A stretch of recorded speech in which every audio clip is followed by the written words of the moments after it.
So, Namaskar, good morning. Welcome to the second session. Today, we are going to look into the prompt patterns. But before we look into the prompt patterns, I want to show you what basic prompting is, and then go into the prompt patterns so that you are able to appreciate the purpose of prompt patterns. Okay, because or else okay, you will feel that okay, I have been doing the same thing again before also. Why is it what makes it different here? Okay, but before even that, let me just try to cover this. I found this picture yesterday somewhere, and I thought I will use this picture to give you a very high level idea of this AI ecosystem. The AI ecosystem, of course, you don't need to understand everything and anything about it, but if you know this, you will be able to relate to anything related to AI or generative AI. So, how is the AI ecosystem like? So, if you see the outer circle, that outer circle is actually the AI. So, even generative AI is a part of the AI ecosystem. It is not a separate technology by itself. The core technology, the main technology is artificial intelligence.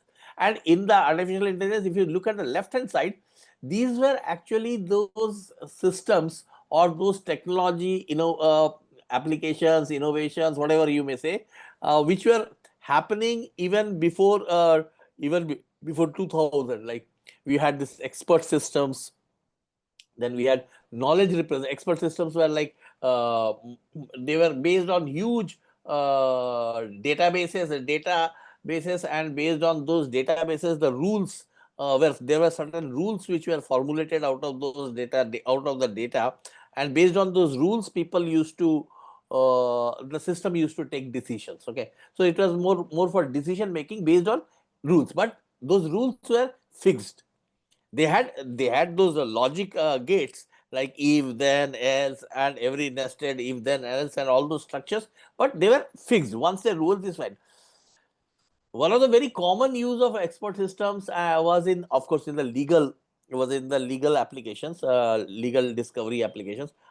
A very interesting expert system I saw once in Germany was for health care. It was a healthcare, and it was basically based on symptoms.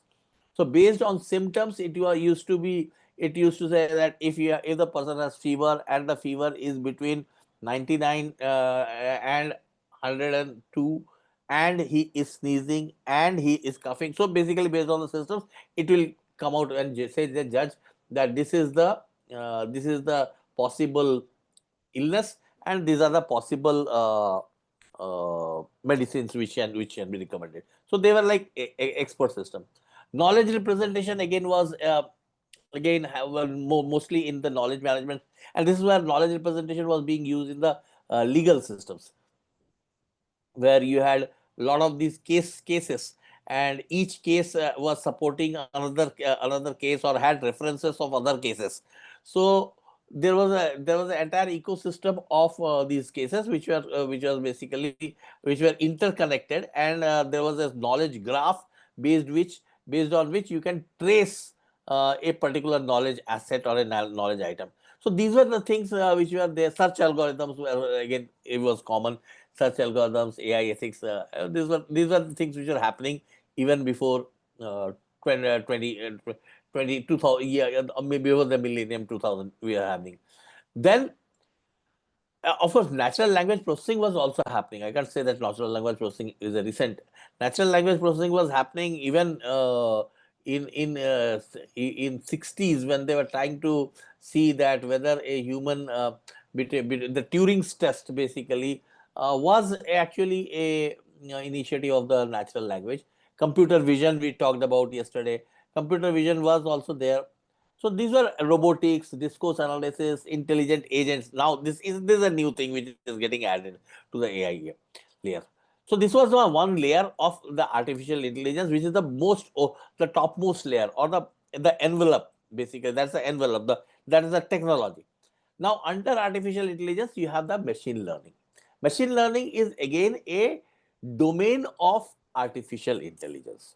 Now, in this domain of machine learning, what happens is basically you are based on the data. Because artificial intelligence, if you see all these all the applications which are there in that particular layer, they were all fixed. That is, once set, they will only follow those guidelines. They are not continuously learning. Okay, they are not continuously learning. They are not changing. If any policy changes or any rule changes, you have to go and make a change. So basically, you can say they were hard coded. But machine learning brought in a new concept or a new approach where, based on the data, and the examples being provided to the system would learn by itself. Okay, so it was learning by itself. But initially, it had to be trained, because of course, if you have to learn, before you start learning anything, you have to get trained also. So it was being trained, and when it was being trained, then after the training, the learning content was being provided, and then using that content or that data, it was learning on its own.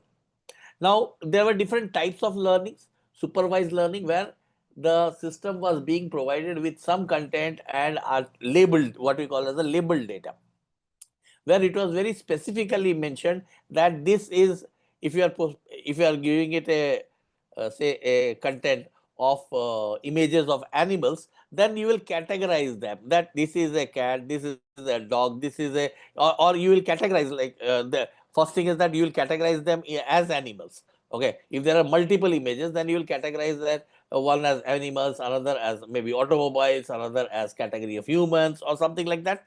Then within animals, you will categorize them as maybe pets or something like that. But each of this categorization is basically identifying that particular object, that is that image, with a associated label. So you are basically giving it a label.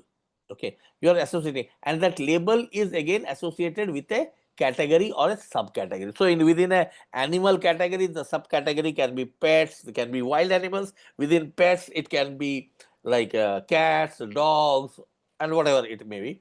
So within cats, it can be a Persian cat, it can be any other type of cat or whatever. Now these are basically labels which are identifying that object, and the system is learning from it. So that is supervised learning. And once it gains a level of, with supervised learning, it gains a level of confidence. After that, it is being provided with lot of other content, and then checked whether it is able to identify it or not. If it is able to identify it or not. Okay, and that is basically what we call as the unsupervised learning. Then we have got the reinforcement learning. Reinforcement learning, basically, you are providing it with the content, asking it to verify it. If it verifies it right, you are giving it a credit. If it's verifying wrong, then you are correcting it. Okay, that's a sort of a reinforcement learning. That is, you are repeating the tests on that. So that was machine learning. Difference between artificial intelligence and machine learning: artificial intelligence were fixed rules based, were rule based. Machine learning was learning from the content or learning from the data, and it was improvising the rules. It was improvising the decision making capabilities, the rules, because obviously the purpose of rules is to enable the decision making. So machine learning was learning from the data and enabling the rules with that, or updating the rules with that, whereas artificial intelligence, the rules are fixed. Then came the neural networks. Now machine learning, okay, now machine learning had a different set of algorithms. So there were different set of algorithms. One set of algorithms were mostly the common algorithms, like classification algorithms, forest regression analysis algorithms, uh, clustering clustering. Mostly these were statistical model based regression analysis, for deep forest. These are all statistical, and these are mostly used for predictive analytics. Okay, so machine learning was being used mostly for predictive analytics. Okay, and that was one set of algorithms. The other set of algorithms which came was basically the neural networks. Okay, these neural networks, and these neural networks later extended into the deep learning, into the neural networks. They extended into deep learning uh, models, or basically deep learning algorithms. So neural networks and deep learning algorithms are more or less, deep learning is an extension of the neural networks. Okay, so there they got in these new types of algorithms like CNNs, the convolution neural networks, then the recurrent neural networks, RNNs, CNNs. Now these were actually algorithms which were mimicking the human brain. Okay, both the neural networks and the deep learning, they both mimic the human brain of the way the human brain works, the neurals, those algorithms. And the transformer model was actually generated out of these only. The transformer model basically, which is the core of most of the LLMs which we use today, because the LLMs also use the CNN models as well as the RNN models. Specifically, the CNN and the RNN models are used in the image generation. Okay, but neural networks, Yes, neural networks are mostly extension of the deep learning algorithms, and the transformer model, which basically came is a part of the algorithm family of the deep learning, is actually based on the neural networks. And this transformer model, when this came out in 2018, actually became the base for the LLMs. But large language models and algorithms for large language models were existing even before the LLMs were basically the LLMs or generative AI was came into play. Okay, because if you see, they were actually what I was talking about when we were working with Xerox, when I was working with Xerox Park, is an algorithm called BERT, which is again very similar to that of ChatGPT, but the algorithms in ChatGPT, but it was not generating content. It was only identifying and classifying content. Okay, it was good for identification and classification, but it was not generating. Okay, to generate the content, you have to use the same content only. Okay, so we are working on something on enterprise content search using that, and that was you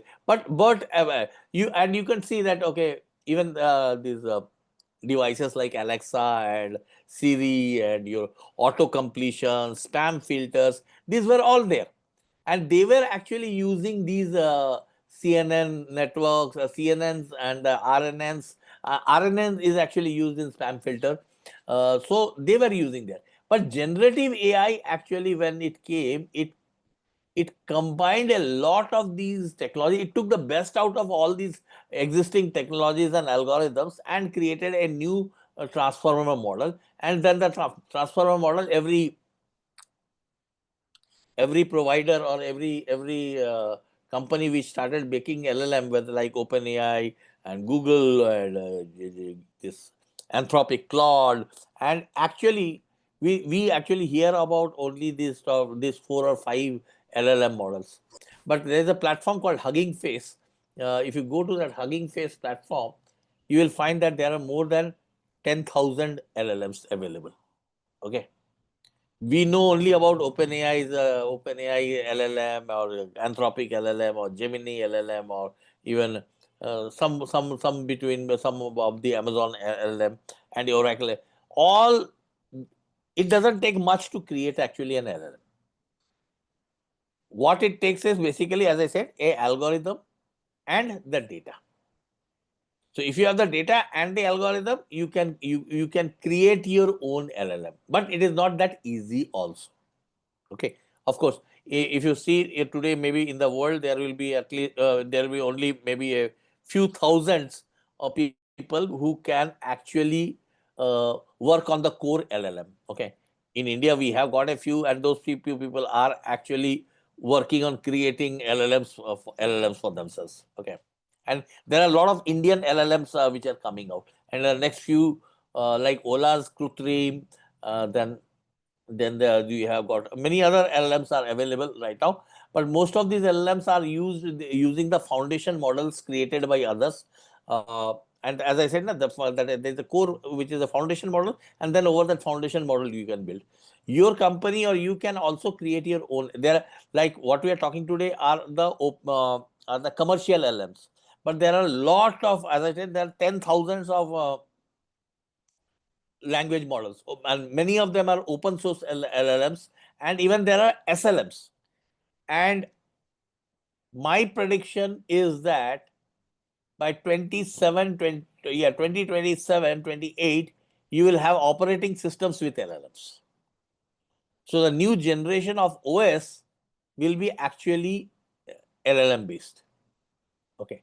So you open your machine and your LLM is working with you. Okay. Is ready to work with you. So that is going to be the future. That is the future. And that is the way actually things are going. Things are moving onwards. Okay. So that was some little gyan about AI and how AI is. Okay. Now let us look at what does it mean in our context. Okay. This is over fine. This is the technology world, technology and everything here. But what does it mean for us? So if you see, this LLMs or this generative AI has got certain core capabilities. There are many other capabilities also, and these capabilities are adding every day. Every day morning when I get up, I look at into my the GenAI news blogs and articles which I subscribe to, I'll find at least 3 or 4 new things. Yesterday there was a AI agent from OpenAI, which is basically will take over your control over your system and actually work like you on your system. So you don't need to do anything. You just have to tell it that, okay, look, I want to get my eKYC done. The agent will take over your eKYC, will become you.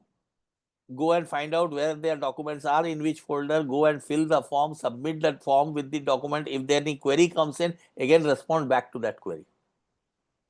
So basically it will become your virtual agent or extension of you working on your system, on your system, and of course within your control, but you can always, but once you give it the autonomy, then it starts working on it. So today it is able to do the eKYC, tomorrow it will be able to do a lot of other things also.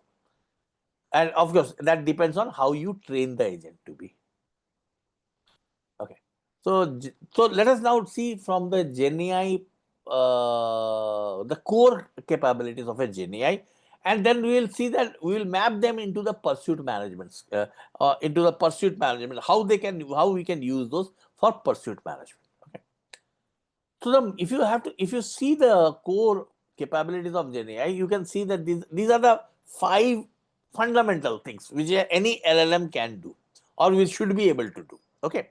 Some may be good in some may be good in others, but these are the 5 capabilities which most of the LLMs or any LLM should be doing that. Okay. The first is the document summarization. That means that it can read through the document, analyze the pattern of the words in the document, and based on that identifying which are the key facts, based on its learning, identify which are the key facts, okay, which are the key facts, and extract those key facts and put them together and generate a report which will give a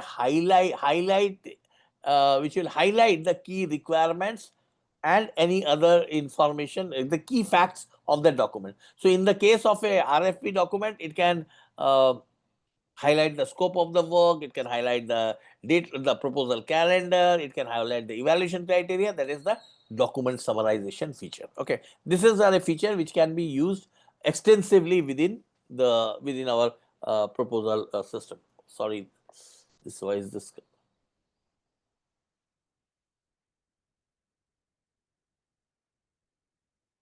Okay, question answering. Now, question answering is like you generally use, you ask a question to the LLM, and the LLM gives you an answer based on the knowledge base or based on the knowledge it has gained from the internet. Okay, it generates out the answer. Okay, Language translation. Actually, this was the primary purpose of creating the LLMs. Okay, the first was to convert from English to French. Okay, and that was actually the model that also used, mostly used for initially. So, language translation is one of the features which can be core capability. Content generation. Now, this is again a this is actually the most differentiating capability of LLM over of generative AI over other AI technologies. Okay, whether it is computer vision, whether it is natural language processing, whether it is any other technology, or whether it's robotics or any other things, none of these technologies of AI can create something. They can follow the rules, they can execute the rules, they can generate reports and data and can give it to you, but they cannot create any new content. Generative AI for the first time had that capability, and that has actually made it very strong, differentiated from other branches of AI, like because language modeling was there. As I said, language modeling was there within a part of AI. It was not NLM based, but NLM was working closely with language modeling. But and it was the language modeling capabilities only gave the allowed the systems to build features like spam filtering or autocomplete, autocomplete. They are all part of the language modeling feature. So content generation was the new feature, and of course, next extended and now if you see the LLMs, how the LLMs are evolving now. The LLMs are not focus. The initial time they were focusing on the content quality, on the content accuracy, and other things. Last 1 year onwards, if you see, the LLMs are now all focusing on the reasoning capability of the LLM, because when you reason, if you have a good reasoning capability and you can follow, you can identify you know the rules of reasoning, the inductive reasoning or deductive reasoning, the logical, or the way we in fact as humans we reason out. uh, it is trying to enhance that capability, because once the reasoning capability increases, what will happen? Anybody, any guess? When the reasoning capability of the LLM becomes equivalent to humans, or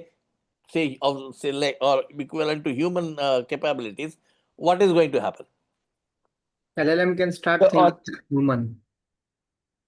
Yeah, of course, like they will be thinking like human. Yes, the reasoning. See, to do a reasoning, they are doing a thinking. Like you cannot do a reasoning without thinking.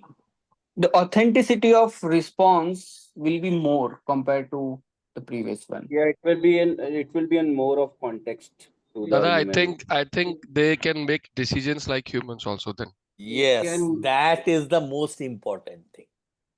They will be able to make a decision. See, authentication of the content and everything.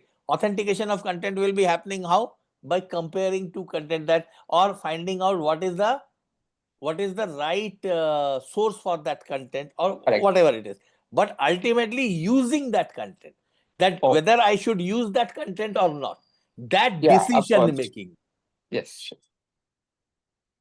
the decision making capability. And when that decision making capability comes into the systems, within the system, right now they are working on that. If you see the reasoning capability of Gawk or even the ChatGPT 4o model, I think it is above the average IQ level. Okay. Yeah. That level of reasoning it can very well do. Okay. But once it reaches to that super intelligence level, then that is the time when it is going to be real, or what we are calling as AGI, artificial general intelligence. We do not know when it is coming, but again, yeah, it is in the labs. People are working on it. While Sam Altman from OpenAI, he is collecting billions from everyone, including Trump, to build that AGI. Okay. So data analysis and insights. Now this is again another core capability of generative AI, which is evolving every day. Okay. Now all these can be used in the context of the pursuit management. So a pursuit management context, all of these can be used. Okay, and we will see the examples of it. Again, these are some of the examples you can see, like we can use it for proofreading, quality control, reviewing the proposal, for creating templates, formatting the documents, compliance checking. All these are actually very basic usage of generative AI. And of course, if when you are using this and you are able to make generative AI do the right thing, and you are able to control it as well as verify and validate it, the benefits that you are getting is faster development, higher quality, better win rates, of course, reduced errors, and of course, most importantly, the strategic focus. So that is what is the advantage or the benefit generative AI brings to this entire domain of pursuit management. Is this clear to everyone? How generative AI is linked with pursuit management and how you can actually leverage generative AI within pursuit management. Of course, there are risks involved, but then you also have to see that how can you manage those risks. But just because there are risks and you will not use it will not help, because somebody will be using it, somebody who knows how to use it and manage the risk, or basically manage the risk, they will be leveraging the technology. Okay, so that is how exactly the things are going to go. Okay, any questions here, anyone?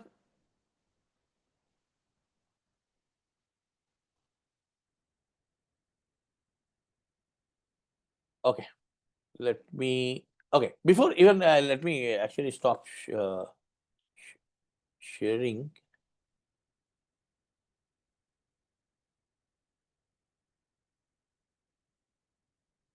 Okay. Okay, Mahesh, I think there is some time for that, and but there will be still people who will be needed to see that AI is doing the right thing or not. Okay, and guide the AI to do the right thing. In fact, in next few weeks, we are going to do one webinar with Shubhankar Patnaik. Shubhankar Patnaik heads the SAP Asia bid and proposal management, and he's very deeply into AI and generative AI. Now he has actually created an entire framework of mapping how the bid management functions with the generative AI functions. So that is going to be an interesting webinar. I'm just trying to see when we can schedule it between the Hyderabad and the Delhi, and he's also a speaker in our Delhi Samagam. So, but his work is very interesting. He has gone because the good thing is that he understands both the sides. He understands the technology side as well as he understands the domain side, the business domain side of bid and proposal, and the entire pursuit management. Okay. Yeah, it's true, Samir, that it can make more personalized responses like human. In fact, today also, if you do the right prompting, you can do personalization, in fact, better than humans. Okay. You can do it better than humans. I can assure you of that. And I can show you that also. Okay. Okay. Now let me stop sharing here and go and share some other things. What I want to show you guys today is let me first start with the AI interfaces. Like how do you look at the AI interfaces? Okay, so just get familiar with it. Okay. Before that, even how many of you are actively using AI? Not necessarily at work, but even for personal reason. Okay, please raise your hand again. Let me see how many of you are actively using. Okay, good, good, good, good. Okay, fine. So fine. So let me just show you some things, because most of them are, if you are using it, you will be knowing it. But yeah, just to familiarize you. So if you go to ChatGPT, this is basically, and most of us are actually using the chat interface. The generative AI platforms, most of the platforms which we are using the chat interface. So this is the chat interface where you basically, where you can like something like a search bar with Google, the same Google thing, where you can actually type in anything, type in a prompt, and you get the response over here. But there are other things also here. First thing is that you can select the model over here. There are different types of models over here, and each model has got its own strengths and weaknesses. Okay, so depending on the type of the work which you are doing, like if you are doing a lot of reasoning work, then O4 mini is a good for advanced reasoning. O3 is good for advanced reasoning. GPT-4o is more of a generic reasoning. Okay. There are then other 4.5 which is good for writing, and other 4.5 quick coding approaches, 4.5 fast for every. So instead of 4.5, and of course this model usage also determines your token usage. Remember yesterday we talked about tokens. Your screen is Are you not sharing your visible. screen? We cannot see your screen. Can you please be on mute? So tokens are the currency of the LLM. You are sharing your screen by chance. We are not able to see. Oh, okay. Just a second. Oh,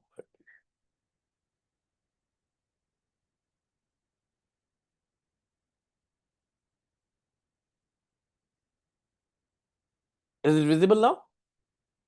Yes. Okay, good. So if you see here, this is basically the chat interface. Now in the chat interface, you can now with OpenAI, there are different models over here. You can see there are different models. You can select the model which you want to do, and you can actually learn more about the different types of models, which of course, but it gives you, like, if you are using advanced reasoning, you can go for the O3 model.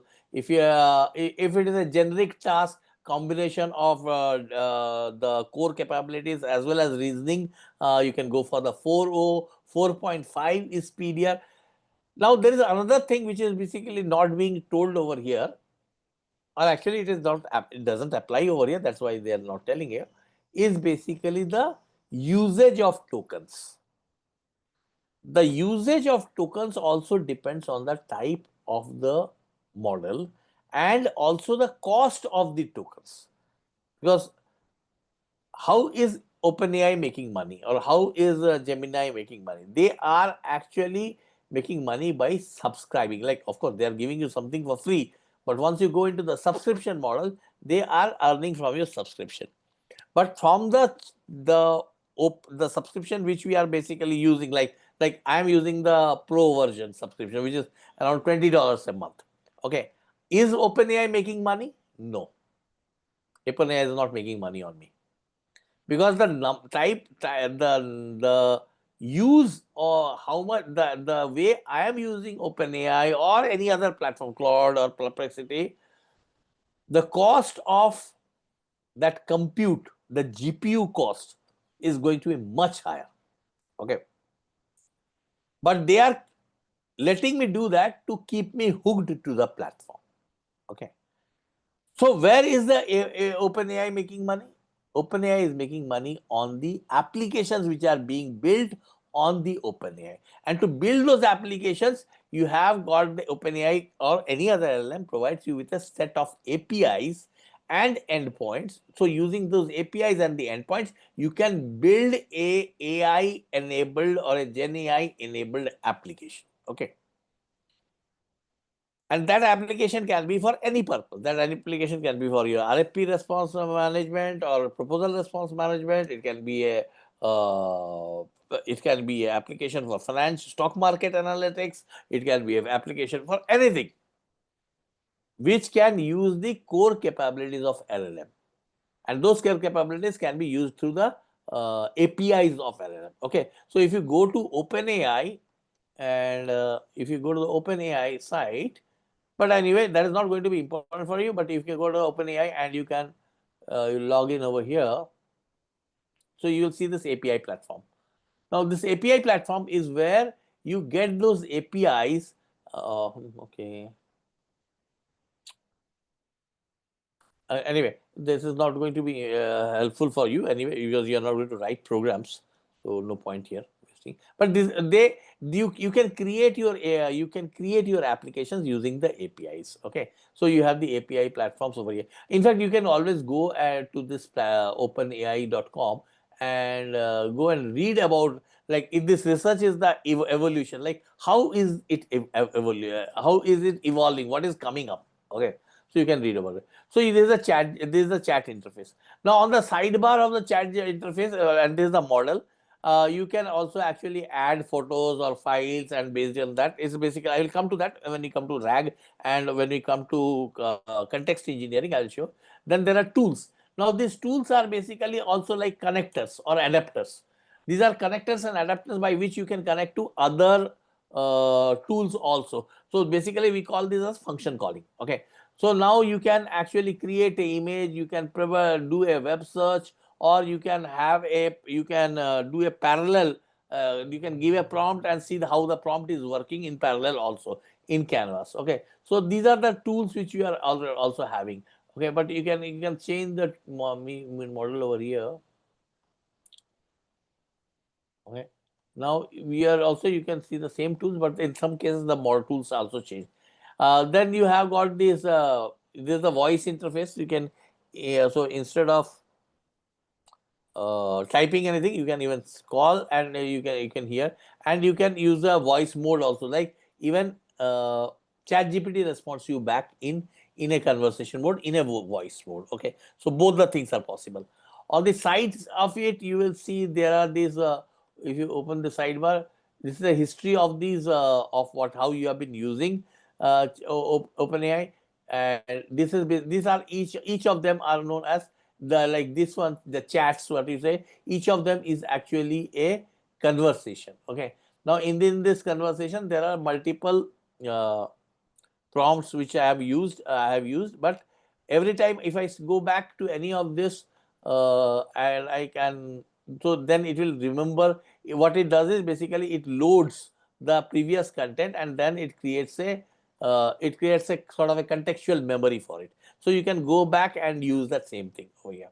Okay, you can also create your own GPTs. What is basically GPT is sort of it's not an agent in full terms, but it can do a lot of your tasks. If you write the prompt, it can automate a lot of your tasks, and you can create the GPTs over here.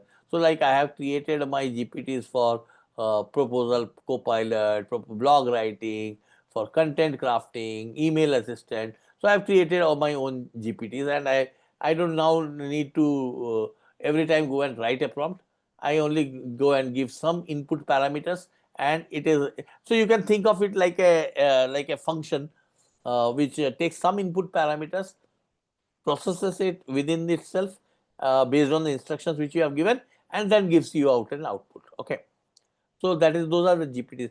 So Sora is the OpenAI's tool for creating videos and images. Okay, so you can directly go to Sora and create the videos. And Codex is basically the coding platform. Okay, where you can give any instruction and it will generate your code in any language. You say Python or SQL or whatever language you mention. It will, if you give it the scenario, it will generate that. Okay. Library is again some saved chats if you have, or saved images which you have, those will always be saved over here. Okay. So these are the images which I had generated also. You can see these are over here. Okay. And search chats allows you to search the chats, whatever search chats which you have done in the past, you can go and search them. Okay. And you can always start a new chat from here. Now there's another interesting thing over here, which basically I will show you when you go into more details on context engineering. But I'm letting you see it here. If you go in your profile, if you click on the bottommost, you'll see your profile here, and then you can get to this customized chat GPT. Now in this customized chat GPT, you can actually give it instructions what it should follow. Okay, so what traits should chat GPT have? So I have given it a trait that write in clear language, concise language. So I am setting the context here. Okay, I will explain this all later, but I'm showing that this is where you can do all this also. Now this is exactly also where you can do the settings for the security. So you can see, go and security. So you can set the multi-factor authority, the security. This is related to the security of this platform.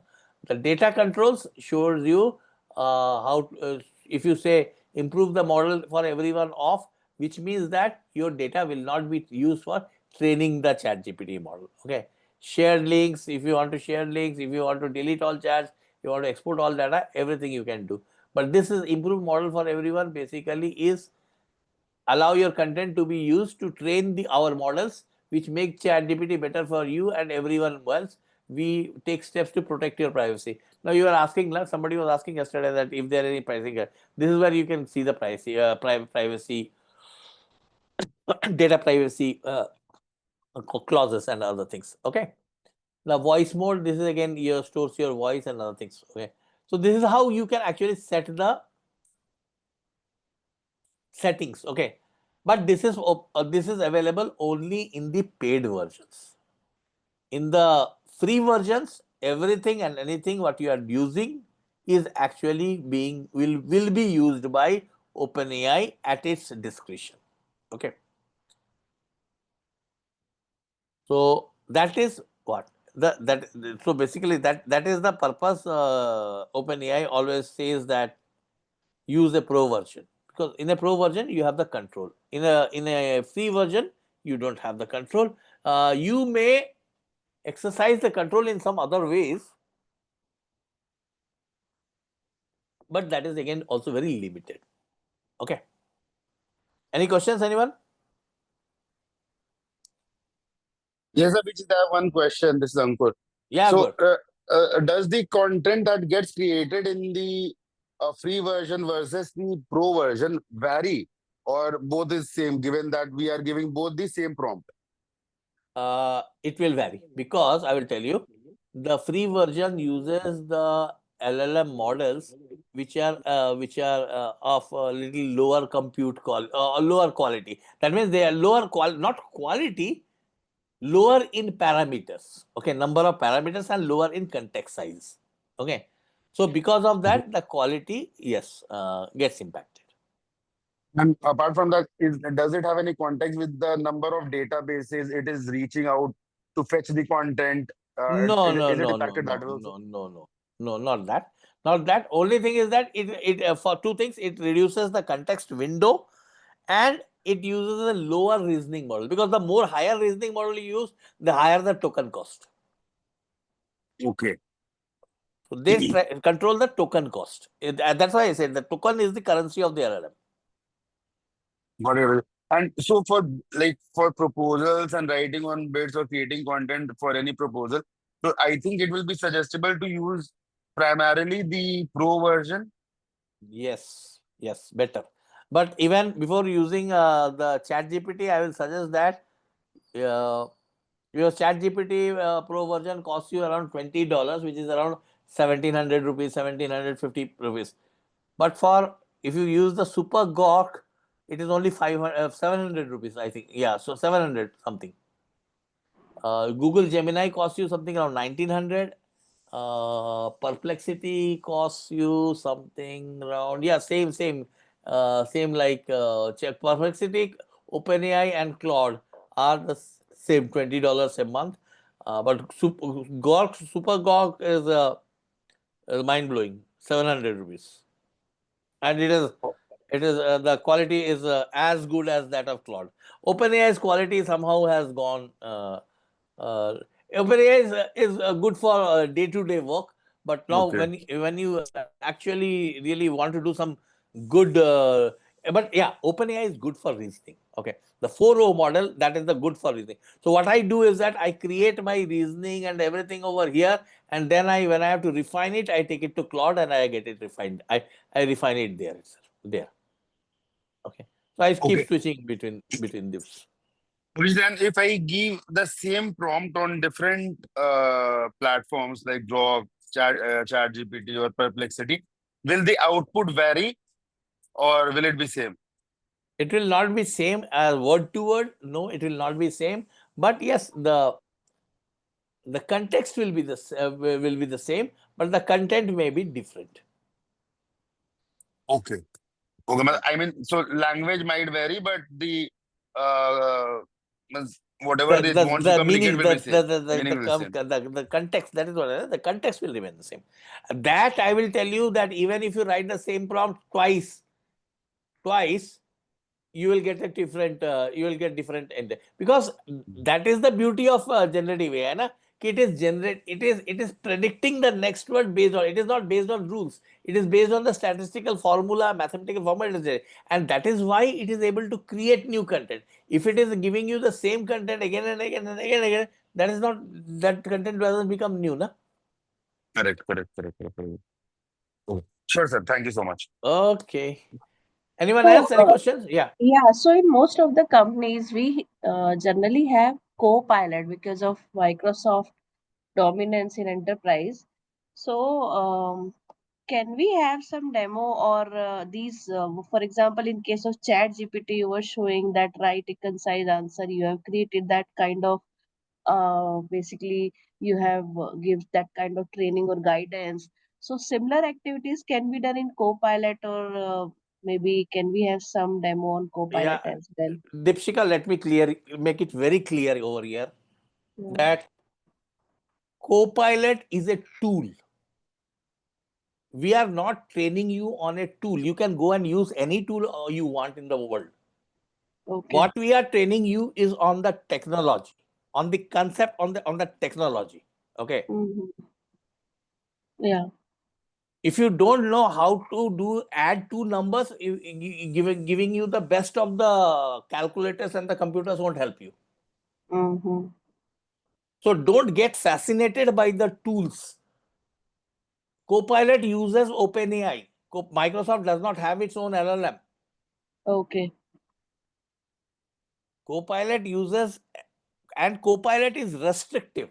I hate Copilot because Copilot is restrictive.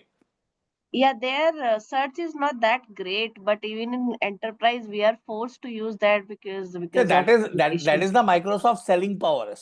Yeah.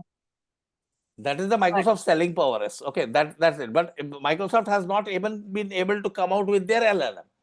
What they are doing is they are using that Microsoft Fabric to connect.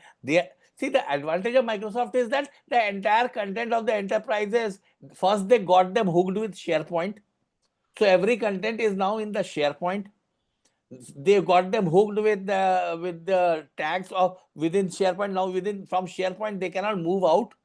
So now they are bringing. So those are marketing gimmicks, and don't fall for those. Are basically sales strategies. And though Microsoft is coming out with tools, if you know the craftsmanship, if you know the skill, you can use any tool to do that. Mm. So don't get focused or biased. And I am not going to talk about anything about any tool. Okay. So I'm going to talk only about technology. If you want to go for a tool, there are hundreds of YouTube videos. Go and watch them. Mm-hmm. Okay. Okay. So fine. Let us go to. So this is basically how you see see the OpenAI the ChatGPT interface. If you go to the other interfaces like let me go to Perplexity. Perplexity again, you will see the same Perplexity. It is the same type of the same interface is more same. You can see the question answers over here, and then you have got so there are some choose a model here. Here actually Perplexity lets you choose other models also. So you can basically go and choose. One thing is that based on your type of question, it selects the model. Okay. So this is the Sonar is the Perplexity's internal model. But if you want to use the Claude or Sonnet 4.0, or you want to use GPT 4.5, or you want to use the Gemini 2.5, it you can select it from here. Okay, it can also, for reasoning, it gives you all other models also, like 4.0 Sonnet Thinking, which is a model specifically for reasoning. Perplexity is the RI. This is a pretty good model for reasoning. Okay, R1776. O3 is a good model for from OpenAI for reasoning. So you can select your reasoning model over here. So in a way, you can actually customize the model also. You can select which model I want to do. If you are doing a sort of a, say, narrative work, you may not need to use a descriptive model. You may not use a reasoning model. You can do it with anything. But if you are using a very complex reasoning work, then you can select the model from here. Okay. Similar to ChatGPT, you can also measure the sources. Like now, this is you're asking like from where will it search? So you can actually give it the titles. Like you search it from the web, do an academic search, or you want to search for finance, or it's like SEC filings and or your organization files. So you can just go and point it to a specific organization and search from there. Okay. So this is how it is. Perplexity gives you some other features also, like spaces. Spaces are like creating your own channels. You can create your new space. As I suppose you want to have a space only related to a specific technology like cloud. You want to keep all your cloud related things in one a domain, in one space. You can do it. Or you want to maybe say your approach and methodology related processing things you want to keep in one space, you can do, or your company's background and all other things you want to, so you can create your new space over here. And within the space, whatever prompt you write will be actually working only in that particular context. So there are lots of features, and all these features will start getting added every day, new things. Okay. Same with Claude. If I go to Claude, Claude has got some beautiful other features also, like projects and other things. So you can write and you can customize it the way. Again, here you can select the model from here, which type of models you want to use. Okay. Then you can create your own projects over here. Project means basically like every RFP can be a project. So you can take a RFP, you can create a project over here, and you can say create a new project, and then you can put the content related to the new project over here. Activities, you can define what all sort of activities you want to do, and it will remain specific to that. Okay. So that is Claude, Perplexity. Gemini also has got similar features, but Gemini is little not that user friendly. I don't know so why all of a sudden Google didn't make a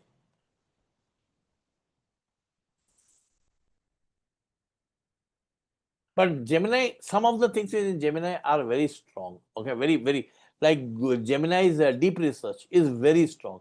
Gemini's reasoning capabilities are very strong compared. And the biggest advantage with Gemini is the context window. It has the biggest context window. Okay, you can put in the entire up to 500-page RFP with other things, and then upload them and work on it. Okay, that is one thing. Got some other advantages also like that. Another tool which is very friendly tool, which is a very friendly tool and very helpful, and it's also from Google, is Google Notebook LM. Anybody has heard of Google Notebook LM? Google Notebook LM is a wonderful tool for those who do not want to use their data outside or inside. They can so you can just go to Google Notebook LM. What it does is that you can actually create a LLM instance for yourself. So you can just add your sources over here. It can be a Google Drive, it can be a link, or it can be some copy paste text, or you can upload your file over here. So you can upload a RFP document. Say suppose I upload a RFP document here.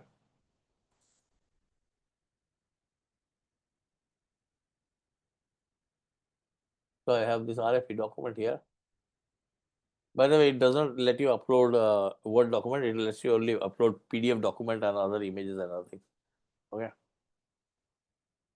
You can even actually create a podcast of this RFP and share that podcast. You will see over here deep dive conversation between two hosts. You can actually create a podcast and share, like you give your executive management and others this RFP summary, na? You create a RFP summary and share it. Now, instead of creating a RFP summary, you can actually create a RFP podcast, and you can just say you can just give a defaults over here, like focus on the key facts, like submission, the scope of work,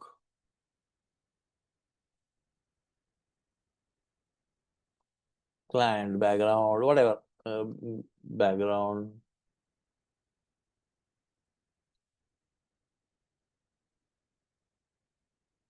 eligibility criteria, whatever you want to specify over here, and you say generate. It will generate a podcast giving you, and you can share it in an audio form. So they will explain you everything. Other than that, now you can actually, once you have done this, you can actually go on asking any question related to this RFP, and this RFP, it will work like a LLM based on this RFP, and it will give you the answers over here, like what is the scope of work for this RFP.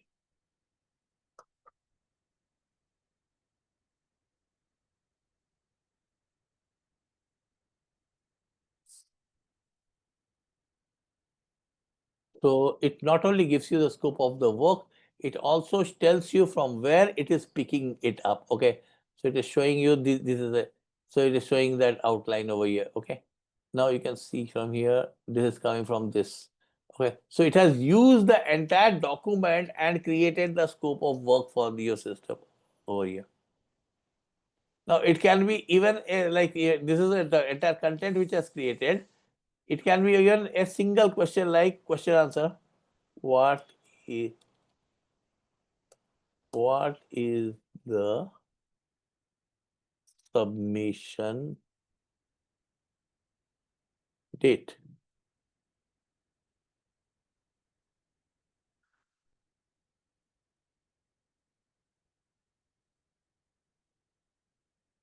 Now it is not only giving you the submission date, it is also telling you about what all things you need to do for the submission. Okay.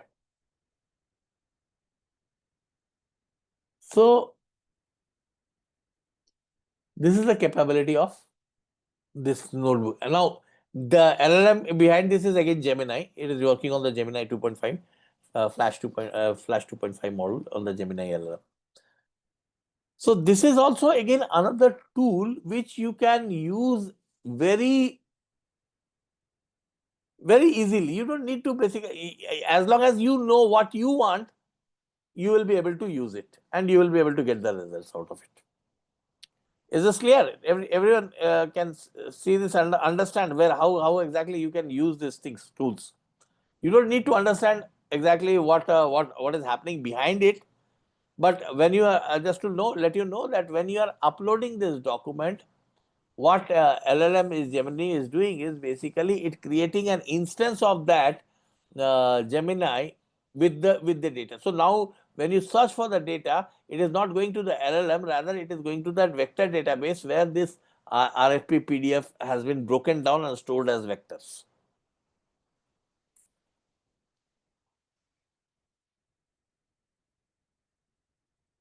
Any questions, anyone? Any thoughts? Yes, Abhijit, I have one question. Yes, this side. Yeah. So when we are using the free versions of the ChatGPT or any other tools that we are using, and since we are using the free version, so definitely the OpenAI they are using the train the model, and the data will be stored into their database.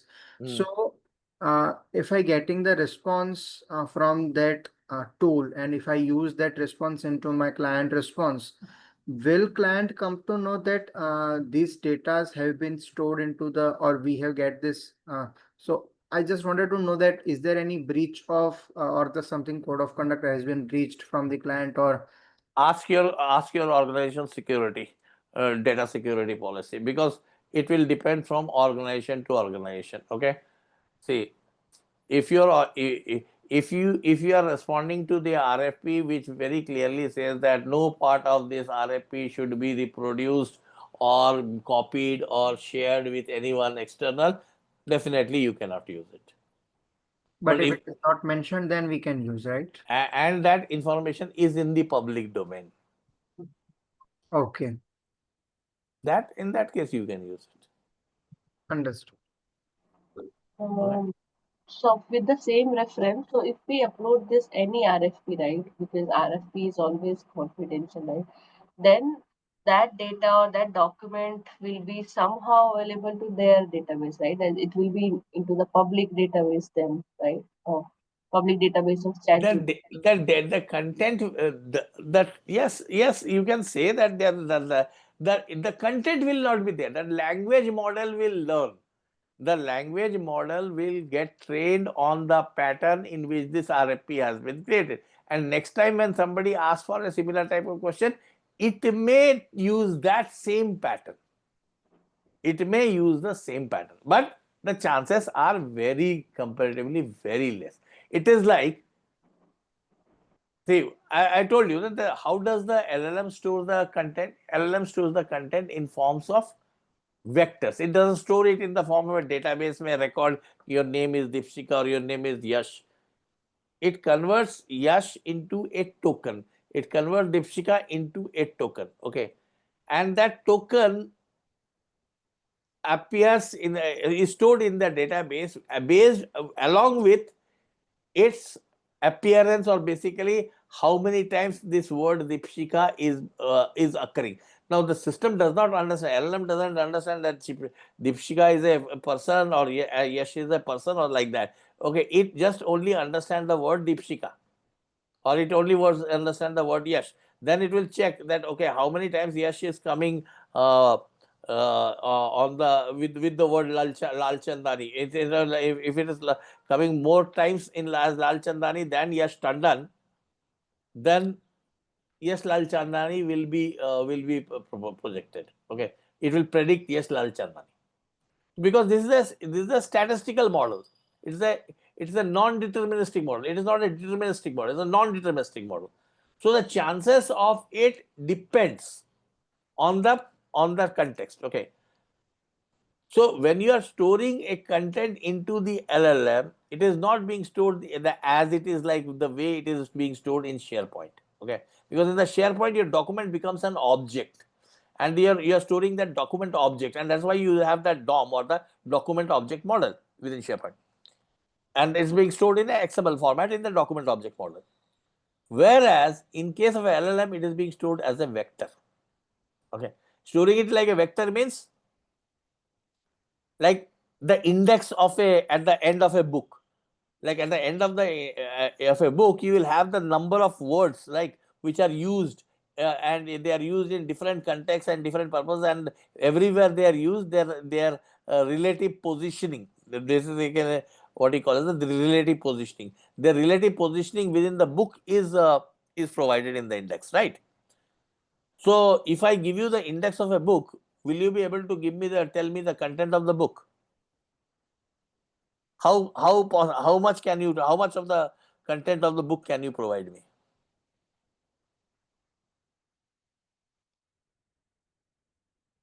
Maybe by analyzing all the words, or maybe all the words, and spending a few days, you will be able to say that this is a book related to management, it seems, because most of the terms in this book are related to management, or this is a book related to technology, or this is a book related to a story, and maybe these are the name of the characters in the storybook.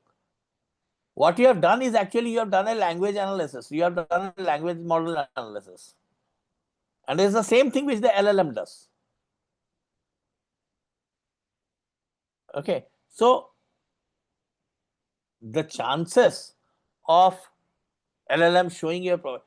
But tell me one thing, Yash and Deepshika, if your a product, if the platform is able to save hours of work, why isn't your company or will your company not invest $20 or at least a few dollars in the product?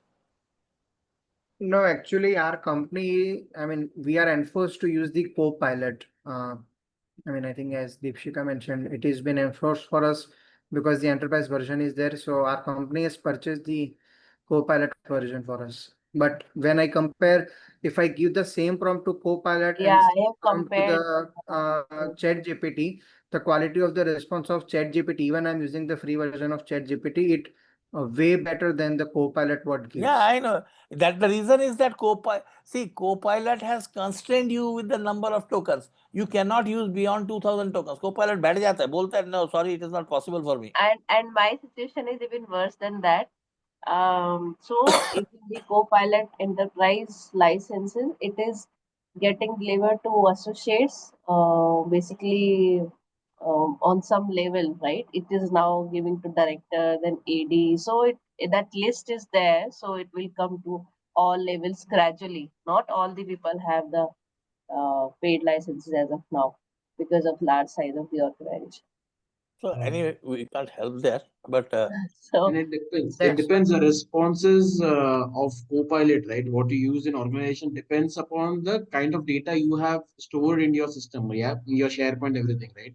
All the response. Right? If you're looking for a web responsive, if you're looking for a response for an RFP, you want your capabilities of your company to be portrayed, right? That will be taken from work version, which will include all your SharePoint, right? So if your data repository and the content which you have, right, in your system or your SharePoint, everything, if it's not that solid, right? The response also will be a little bit lame in terms of what I've seen in Copilot. yeah, Samir, that is fine. But what we can do is I have seen, and that is the workaround. What is in that you do 2 rounds of data extraction. Okay, you do 2 rounds. One is basically the data extraction. The second round is the data enrichment. Okay, so you write your content prompt in a way that you first get me the relevant content which is existing in my SharePoint. Okay. Now, after that, enrich it with this particular data or by doing these things. Okay. So you can write 2 levels of point, one level for extraction, another for enrichment. And in that way, you can partially improve the quality of the content. Okay. Fine. Let us take a 5-minute break over here and then we'll come back and see some of the prompt patterns. Okay.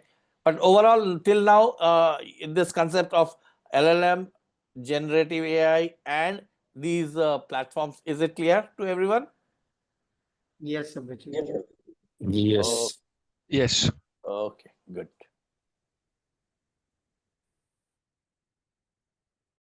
Okay. Okay. So before even we start get into the prompt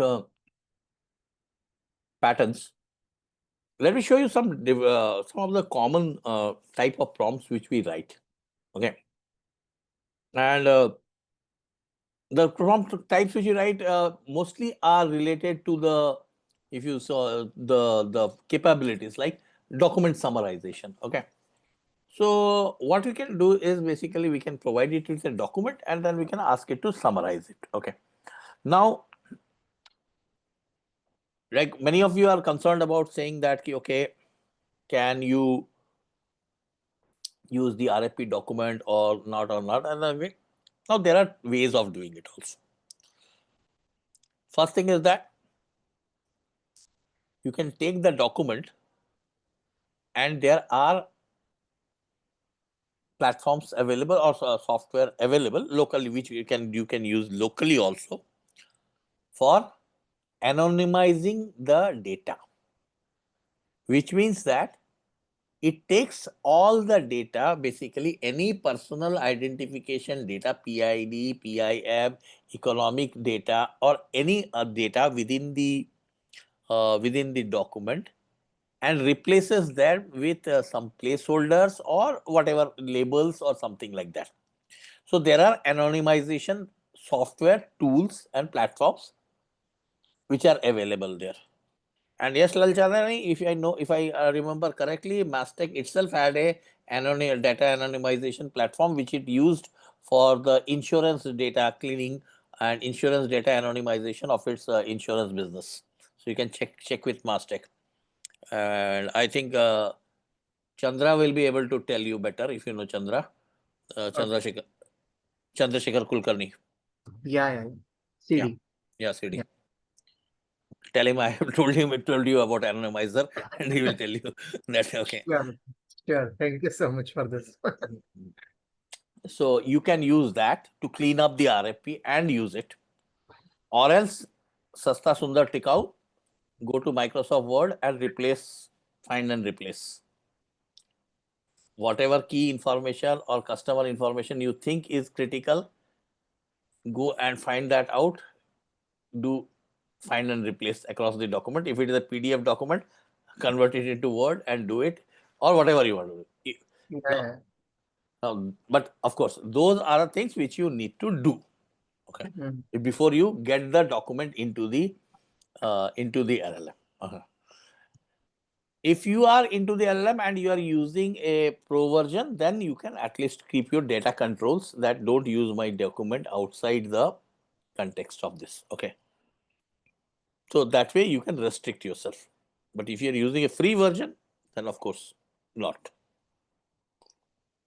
Now let me say that I want to see, now let me show you some of these core capabilities. So basically, say suppose I want to create a bid summary report for a particular RFP. Okay.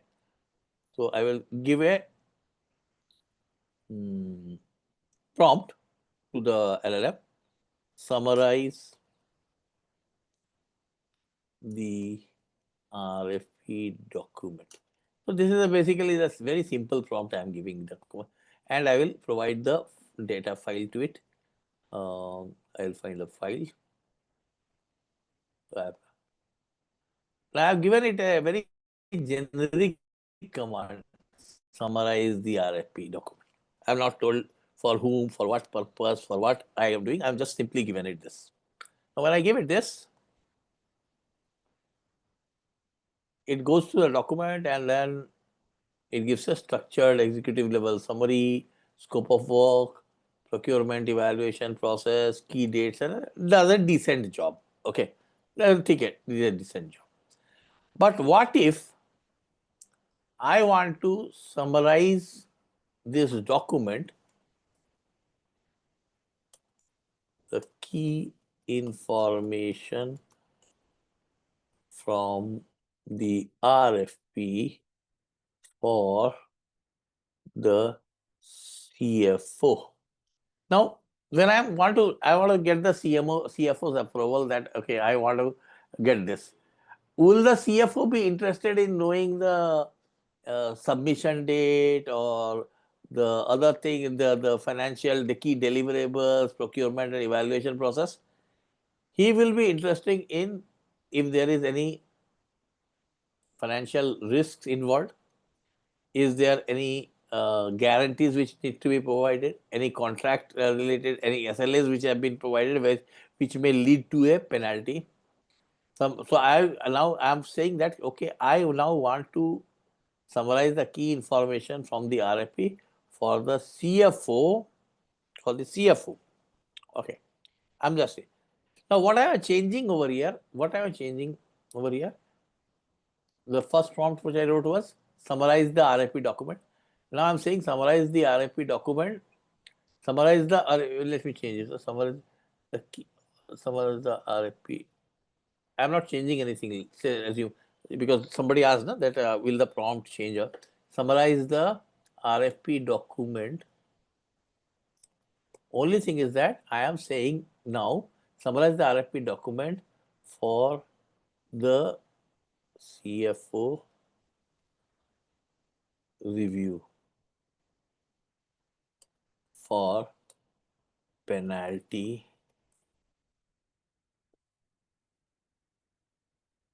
related risks.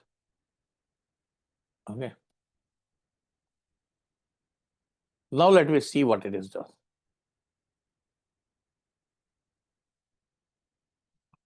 Now you can see here, it has gone to the SLA penalty mechanism and financial exposure and found out the SLA bands and the quarterly deduction and the consecutive month, the delay in the payment milestone, the resource substitution penalty, the guarantee and the bid security, the contract. So everything what the CFO needs, key risk consideration, cash flow impact, guarantee liabilities, resource cost, termination exposure and this. Everything changed here just when I added, summarize this document from here. The same prompt what I added was basically for the CFO for review for penalty related risk. This part, summarize the RFP, this was there even before also. This part is basically, this summarize the RFP document. This is known as the intent of the user intent or the intent of the prompt. The prompt is to tell the LLM to summarize the prompt, RFP document. But this part, the CFO review for penalty related risk, this is the most important part. This is the context part. So every prompt, if it is not having the right context, it will give you a different result. But if you give it the right context, it will get an answer. So this is the intent. This is also known as the task. You want the LLM to function, or this is also known as the intent. That is what the user wants to do. The user wants the LLM to summarize the document, summarize the errors. Okay. So the CFO, and this is basically the reason why I showed you this is basically to give you the understanding of the two different concepts. One is the intent. This is the intent. If you only specify the intent, what will it do? It will use its existing knowledge, whatever existing knowledge it has on what it has been trained from the content on the entire internet. It will use that to give you a return. In terms of generative AI, the response which we get back from the LLM is also known as the inference. Okay. Because this is what the LLM thinks that this is the right thing. Though it is the LLM's inference. Okay. But in general terms, we call it a response, the LLM's response.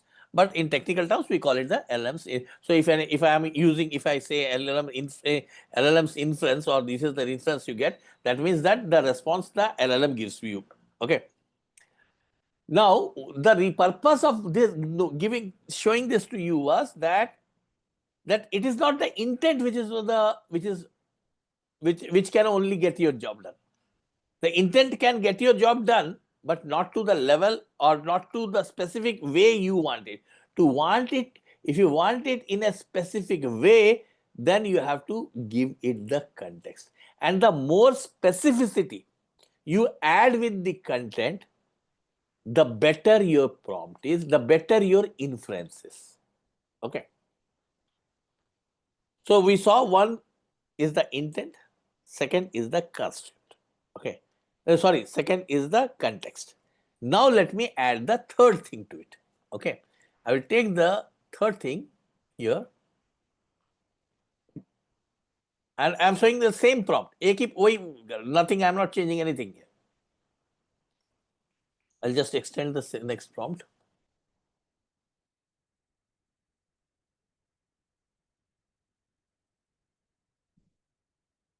Actually, you can copy the prompt from here, or you can copy the prompt from here, or you can edit the same prompt. If you edit this, then this context will be lost. Huh? This will go. But I don't want to lose that context, so I'm not editing it. I'm copying the prompt. I copy the prompt here. Now, so I have got two things. I have got the intent. I have got the context. I will now add the third, that is basically the constraint. Okay. I will now add the constraint. The constraint is that you will not, it is like setting the boundary. It is like setting the boundary for the inference. Okay. Now, what is the boundary I want to set here? I want to set the constraint here is that you will give me, let me see what is there in the RFP. Yeah, okay, let me, related risk penalty for penalty related, therefore for review or penalty related risk that may impact. Actually, honestly, I have already added the constraint here, because for CFU review, by adding this, actually I typed for penalty related risk is actually the constraint over here. Okay, that I am saying that now. Let me change this constraint for CFO review for delivery related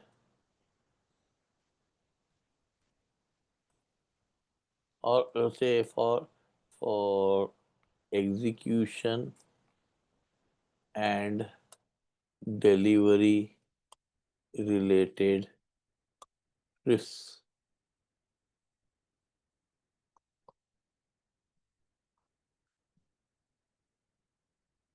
So when I'm saying for CFO is basically I'm giving it the constraint, but when I'm saying that for review of penalty or this, then I'm adding it a constraint that you will only focus on this area, nothing beyond this. Okay, so here you can see the executive summary of the execution and delivery in this is tailored for the CF review. It is highlight the critical dependency points, schedule and resources, handoff availability. So now it is not talking about anything about the finance part. You see, now it is talking only about the key milestone and schedule adherence.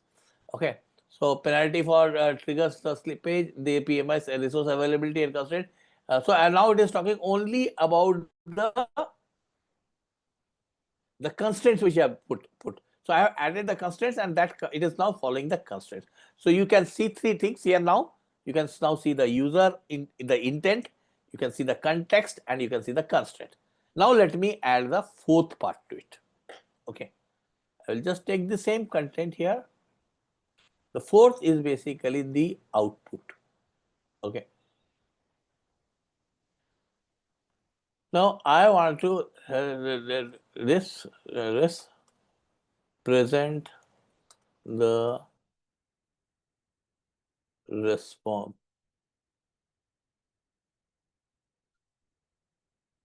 in a PowerPoint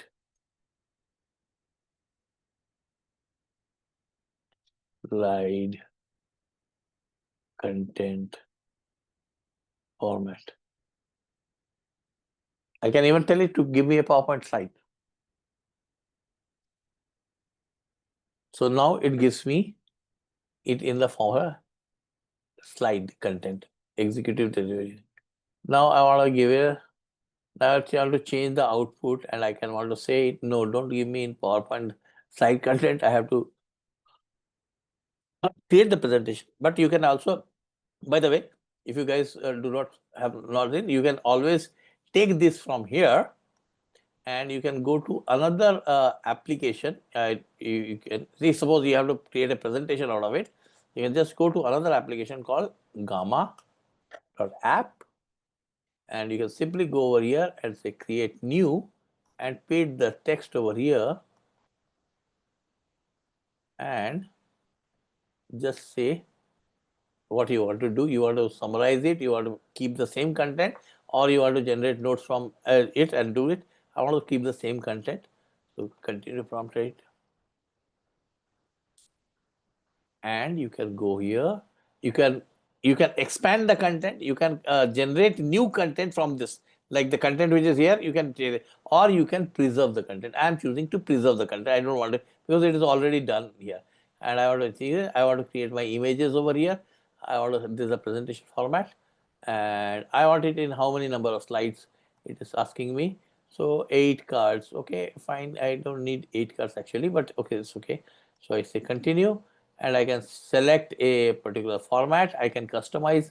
I have a custom format for myself, so I can create a custom format, and I say generate.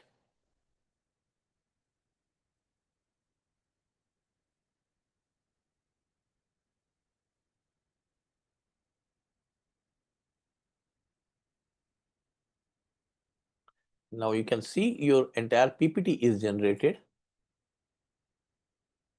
decently formatted.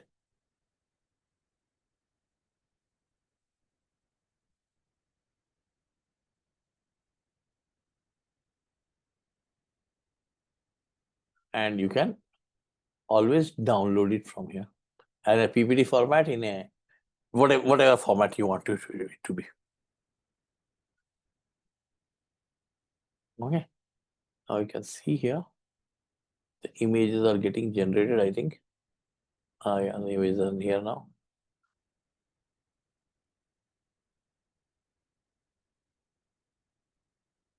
So here is your presentation with the roadmap and everything. Okay, and you can simply go over here. You can even present from here.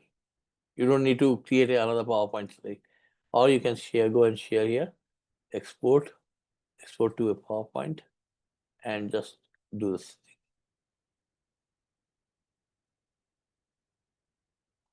Okay, so basically what I'm trying to show you is that when you have the intent and you have the context and you can put the constraint and you can specify the output format,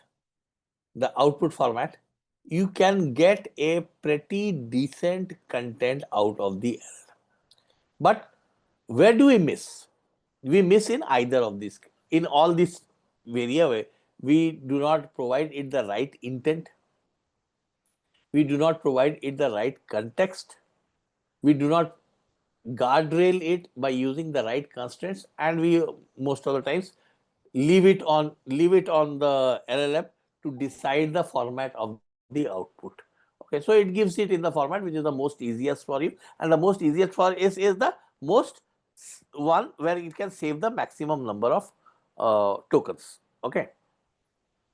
So for that purpose, it is very important that we understand the general content format. So whenever you are writing any sort of prompt, whatever sort of prompt you are writing, try to remember these things.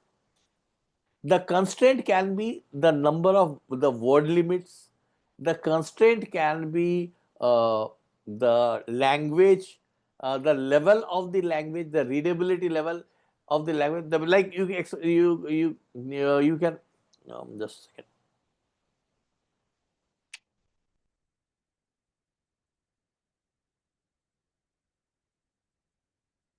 What happened? You guys can see my screen? Hello? Yes. Yes, Archit. Yes, Okay. So fine. So now suppose now we saw that one prompt in which we started with giving the intent, then we added the context to it, then we added the constraint to it, and then we added the output format to it. Now this type of prompting, and there are different there are even different extensions to it also, which we will see later. But this type of prompting, basically when we give a intent, we give a constraint, and we get this type of prompting is basically known as zero shot prompting. Okay, or basically these are also known as ad hoc prompting, or the basic. This is the most basic style of prompting. Okay. But if you really want to use the capability of the LLM, then you have to, of course, follow the basic rules of prompting, but you can leverage the different patterns of prompting also. Okay. Now, that is where we will come to what we will discuss about when we discuss about prompt patterns. That is what we will discuss. So what are prompt patterns? Okay, let me show. But is the concept of basic prompting clear, everyone? That how basic prompts should be written? Yes, yes, sir. Yes, Abhijit. Okay, because this is the base. This is the basic. मतलब घटिया से घटिया prompt भी लिखो तो इसी format में लिखना. Got it. Okay, but if when you see the prompt patterns, you will see that okay, what difference it makes. Okay, and how the quality of the prompt even changes. The quality of the inference even changes when you see the prompt pattern. Okay, okay. So let us now go to the prompt patterns. Is my screen visible? The PowerPoint presentation? Yes, Abhijit. Yes. Okay. No.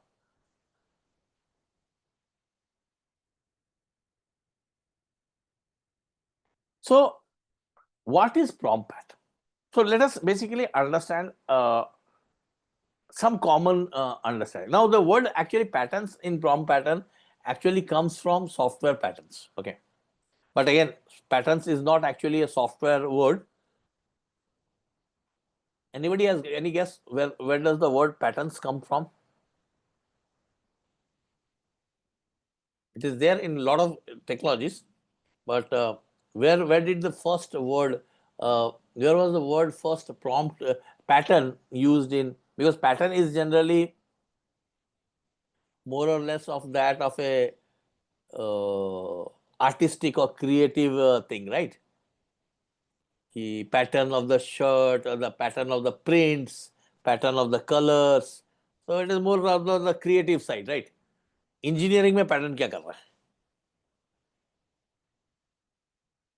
Pattern actually, in engineering the pattern came from architecture. Remember when you used to read their history books, you would remember the architecture in the Roman architecture, the Gothic architecture, the French architecture of buildings. When you see the buildings created in different eras, and even in India, you see the architecture of the why can you look at a temple and tell that it is a temple from the north of India or is a temple from the south of India? What the temples of the south, they have a same type of architecture, right? They will have temples of the north will have a different type of architecture, have a different type of architecture. All the gurudwaras in the world, they will have one type of architecture. Now that architecture is not only because they are following a particular style. The architecture is also because they are using a pattern of things, like a pattern of windows. If you see the French windows, they will be different from the Gothic style windows. If you see the French roofs, they will be different style compared to the Roman or compared to the Indian. Within India, if you go to a place like Himachal Pradesh or the upper areas of Himachal Pradesh, the style of their houses, architecture of their houses, the pattern of their houses, all the houses will look same in one way, but then they will be looking entirely different from the houses in the city or in a city like Chandigarh or Delhi. That is because of the changes in the not only in the architecture but also in the changes in the patterns. Okay, so patterns are basically nothing but they are certain things which are casted or basically proven to that these are this. If you have to do this, then you should be using this only, and if you use this, then you will get a specific result. Okay, that is the output of a pattern, or the output of a pattern will be basically at least meeting some level of assurance. Some will be providing you some level of assurance. Okay, So prompt patterns are nothing but structures. And how do the prompt patterns get created? The patterns get created by structures. Like we talked about, now in architecture, the patterns are what? Architectures are the roof style, the windows, the doors. They are the architectural patterns of Roman style or Gothic style or European style or whatever, medieval style or whatever style. Okay. So these structures. So from the point of a prompt engineering, the prompt patterns are nothing but structures, which can be used for specific purposes, specific instances, and if they are used for that, then they can give you a level of assured response or inference. Okay. Second thing is that when you have, now having a pattern does not necessarily mean that you can only use that pattern only. In fact, in software technology, yes, you have got different types of patterns. You have got the creator patterns, you have got the workflow patterns, you have got the security patterns, different types of patterns are there. Okay. In prompt engineering also, there are 7 different categories of patterns. Okay. And each pattern has got a specific objective. Each pattern has got a specific style. Each pattern has got a specific level of accuracy of going there. Okay. So, and these patterns have emerged. Where have these patterns come from? These patterns have emerged from solving a specific challenge or specific. So somebody was trying to do something with the LLM and it was not working. So, and they kept on repeating till the time they came to a particular way they were doing it. And when they did that, they got the best result, and they kept repeating the same thing, and every time they repeated it, it gave them the best result. Okay, which means the pattern, that particular pattern of writing the prompt is good for this type of solving this type of particular problem. Okay, this type of problem. So that is the advantage of pattern. And later what we can do is basically you can sort of generalize the pattern to make it a template.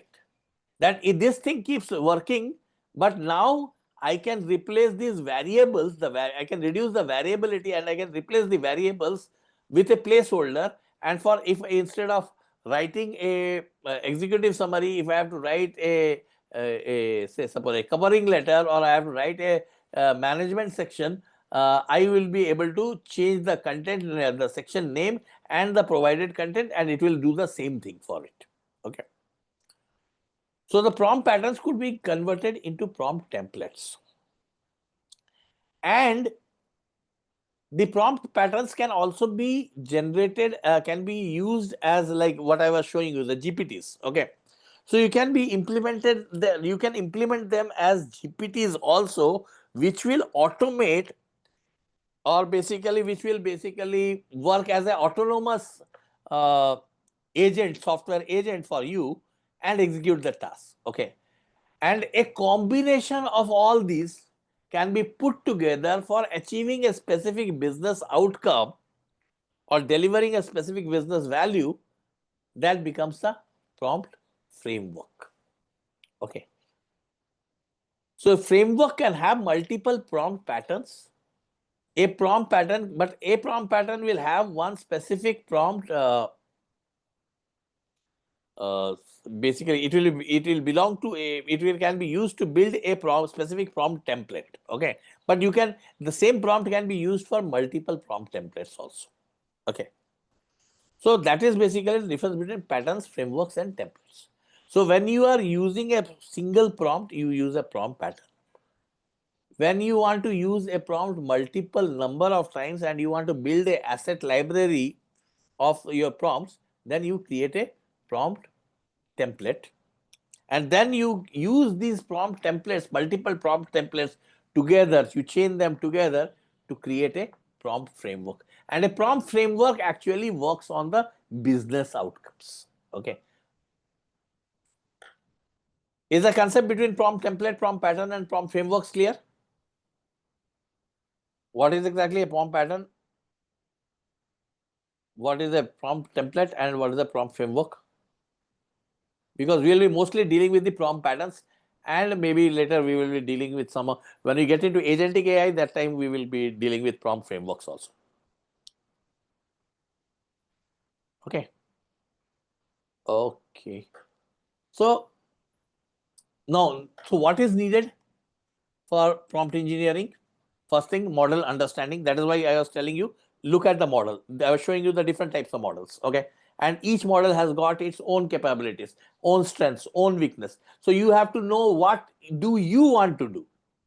Do you want to use the language model language capability, large language model capability, LMC you want to use, or you want to use it for reasoning, or you want to use it for analysis and insights?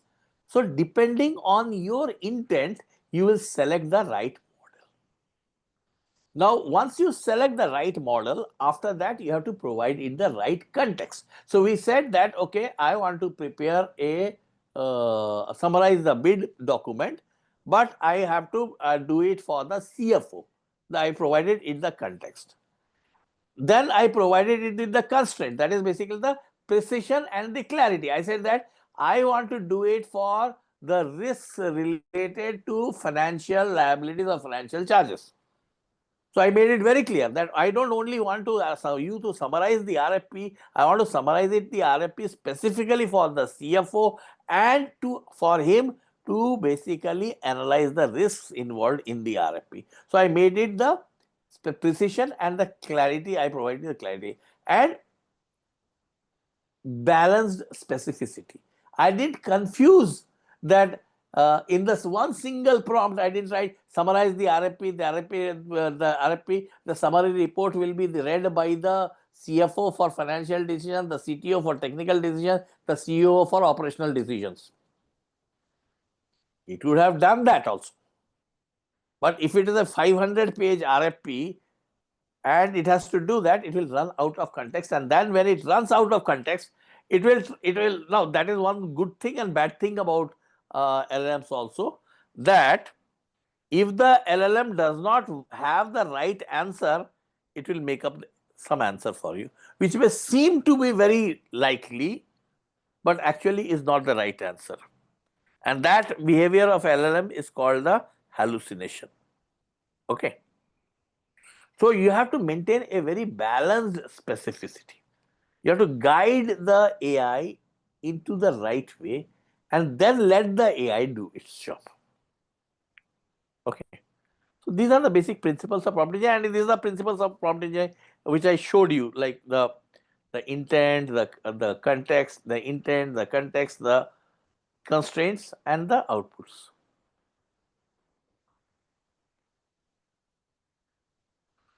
Of course, these are some other things which you need to have structured organization.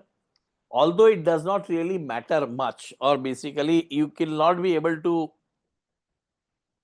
find out how much change actually has happened because you change the structure of the prompt. Okay, that is you didn't write it, but if you watch very closely to the content which is created, then you will be able to see the difference. Okay. So there are best practices for writing the prompts. If you follow those, output guidance, again, these are the constraints. And of course, as I said yesterday also we were discussing this, that prompt engineering is an iterative thing. So you have to continually go on refining. You have to continually go on refining. Only when you continually refine and you reach that particular state that you are either your minimum is guaranteed and your organization is ready to take that minimum risk, that is the point where you can say that yes, you have been able to move to the next level of prompt engineering.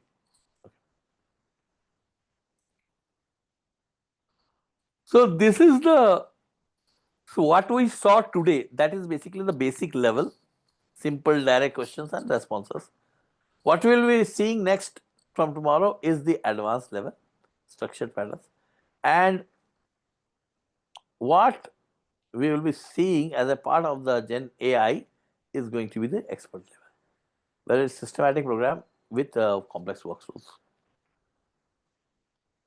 So with that, we come to the end of today's session. Anybody has got any questions? Yes, sir, this is Ashish. Yeah, Ashish. Uh, I have Well- faced one issue while generating images in Gen AI tools.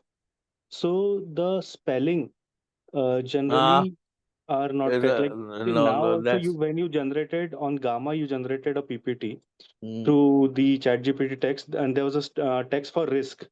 The spelling and all everything is messed up in the images. So is there a way to rectify those spellings?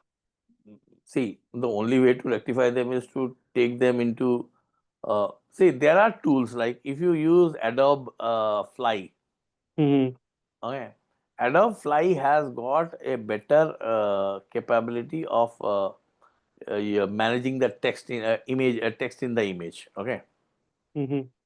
So but all other way is basically either keep refining the prompt, mention it very clearly in the prompt that this is the spelling I want in that, then you may possibly get it. It is totally through prompt engineering you can do that, but not to very large extent. Yeah, I tried like refining it 3-4 times, but end of the day, I ended up creating it separately in PPT because it was taking too much time and yeah. That is what you generate the base image in AI and then use Adobe Photoshop or any Illustrator to change it. Correct. Okay, thank you. That's it. Anyone else?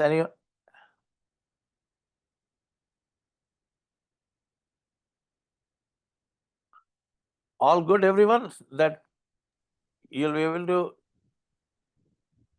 at least Dada, if you can repeat that one slide with the prompt patterns, which has 3 different options.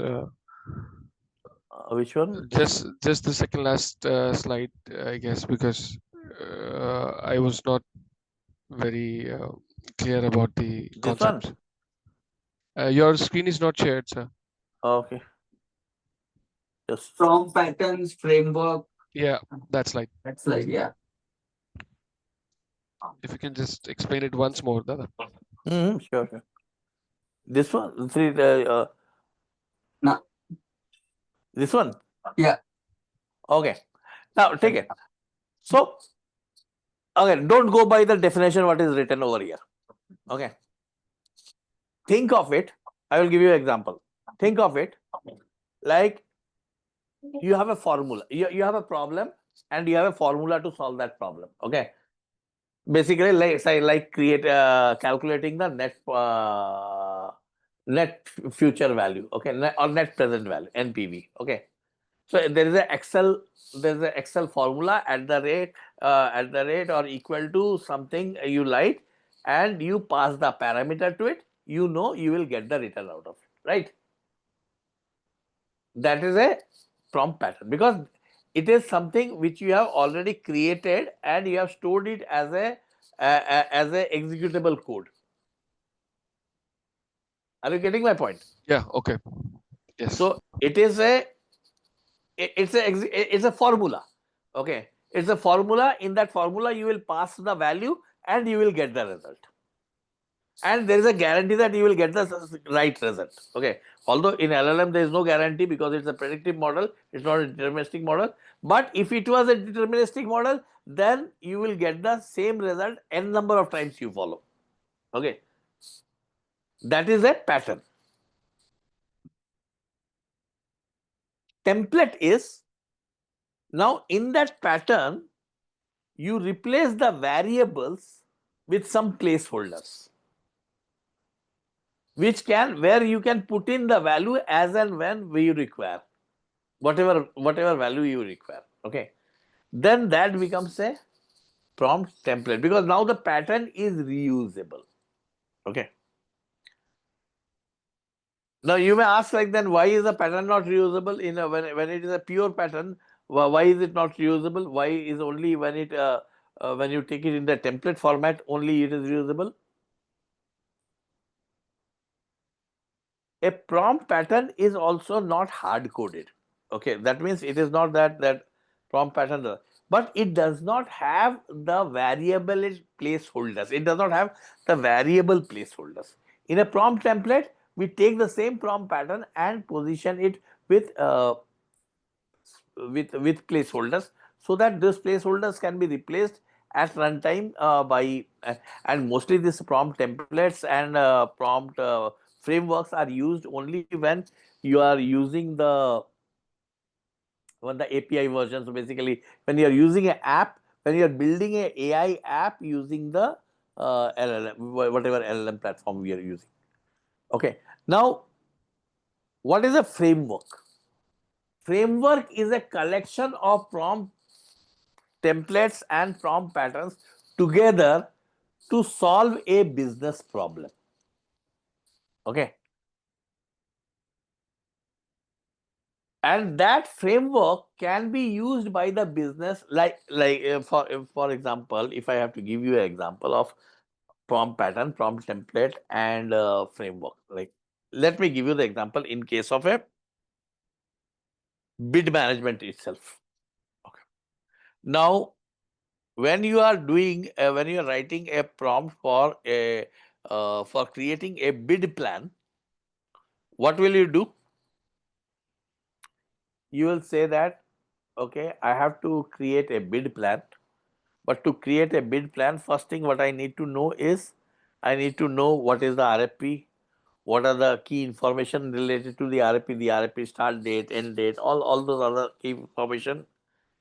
Then I also need to know is that what are the tasks I need to carry out to take that RFP and make it into a make it into a intention to deliver a proposal, and in between that whatever tasks need to be done, what will they be? Now in this case what is happening is you are solving a bigger problem of creating a bid plan or a bid budget or a bid plan or something like that. That is basically your prompt framework.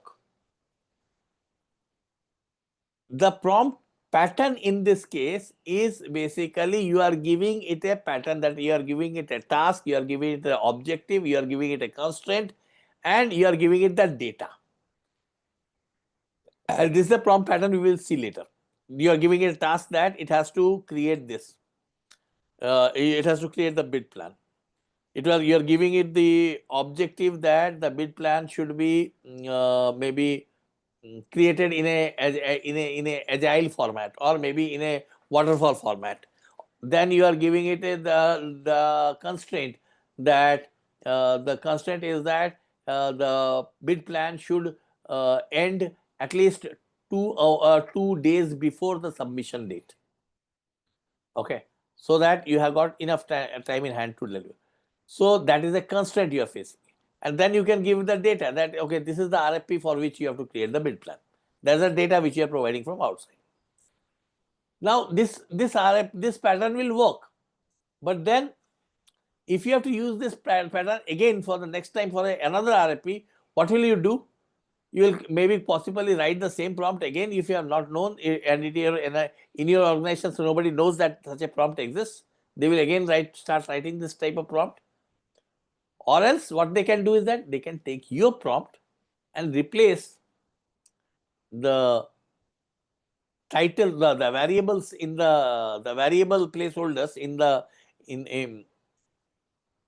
variable placeholders with the specific data, and then run that prompt.